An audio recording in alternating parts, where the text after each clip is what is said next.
এটা বিশেষ বার্তা প্রতিটা বাংলা ভাষাভাষী মানুষ, বিশেষ করে পশ্চিম বাংলার মানুষের উদ্দেশ্য করে। আমরা নিশ্চয়ই জানি আগামীকাল 4 মে 2026 পশ্চিমবাংলার বিধানসভার ফল প্রকাশ হতে চলেছে।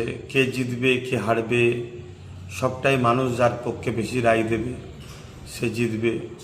তবে আমি মনে করি রাজনীতি এটা একটা উৎসব। যেভাবে ভোট প্রক্রিয়া হলো, নির্বাচন কমিশনার করা হাতে যেভাবে ভোটকে নিয়েছে, কোনো রকম অশান্তি সেভাবে শোনা যায় না তুলনামূলক। কিন্তু কয়েকদিন ধরে যেখানে স্ট্রং রুম আছে সেখানে যেভাবে ক্যামেরা অনেক সময় বন্ধ থাকছে আর থাকছে, এটা একটা প্রশ্নচিহ্ন যেমন রয়ে যাচ্ছে।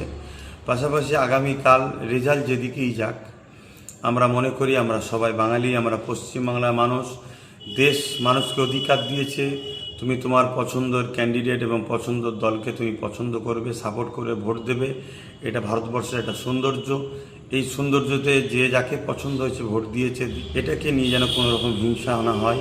বিশেষ করে আইএসএফের পক্ষ থেকে যারা দাঁড়িয়েছেন তাদেরকে উদ্দেশ্য করে বলবো, আমি আশা রাখি এবং মহান স্রষ্টার কাছে দোয়া রাখি আপনারা খুব ভালো রেজাল্ট করবেন, শেষ পর্যন্ত টিকে থাকবেন। তথাকথিত কিছু মিডিয়ার খবর দেখে যেন নিজেদের মধ্যে মতনৈক্য তৈরি করবেন না, বেরিয়ে চলে আসবেন না, শেষ পর্যন্ত থাকবেন। কেন চারিদিকে কান পাতলে যেটা দেখা যাচ্ছে, 15 বছর মানুষ ভোট দিতে পারেনি, ভোট দিতে পেরেছে। এবং নওশাদ সিদ্দিকী যে মানুষের জন্য, দেশের জন্য এবং সংবিধানকে সামনে রেখে যে কাজ করছে, তাতে সর্বশ্রেণী সর্বধর্মের মানুষ নওশাদের উপর একত্র হয়েছে।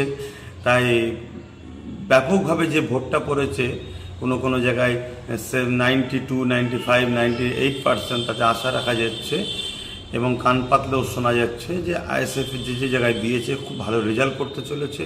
তাই আপনারা শেষ পর্যন্ত থাকবেন এবং আশা রাখবো। দুটো কথা আপনাদেরকে বলবো, নিশ্চয়ই আপনারা, আমি সবাই জানি, লক্ষ লক্ষ মানুষ এখন তাদের নাগরিকত্ব ভোটার তালিকা অনিশ্চিত হয়ে আছে।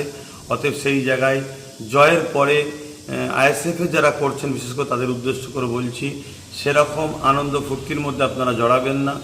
বিজয় মিছিলের নামে ডিজে বাজানো এবং এমন কোনো কাজ করবেন না যাতে আমাদের ভুলে গেলে চলবে না যে আমাদের লক্ষ লক্ষ ভাই বোন, তাদের নাম এখনও কিন্তু অনিশ্চিত হয়ে আছে, ভোটার তালিকা থেকে বাদ পড়ে আছে।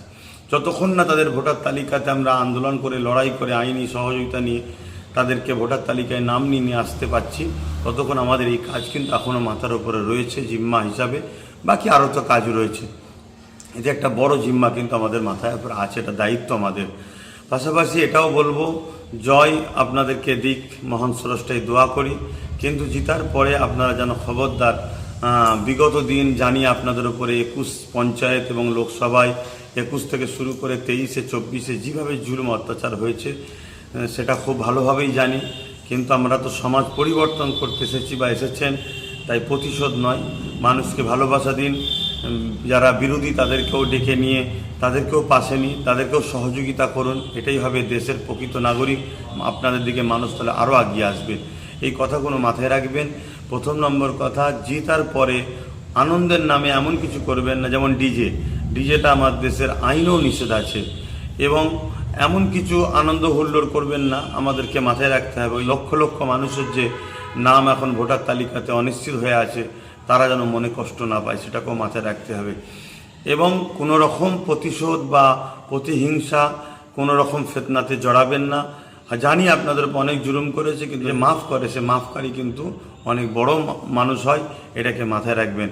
আশা রাখছি আপনাদের জয় কামনা করছি মহান স্রষ্টার কাছে। বিশেষ করে আইএসএফ যেসব জায়গায় দিয়েছে তাদের আল্লাহ যেন জিতায়, মহান স্রষ্টার অনেক ভালো রেজাল্ট করায়, এই দোয়া করছি।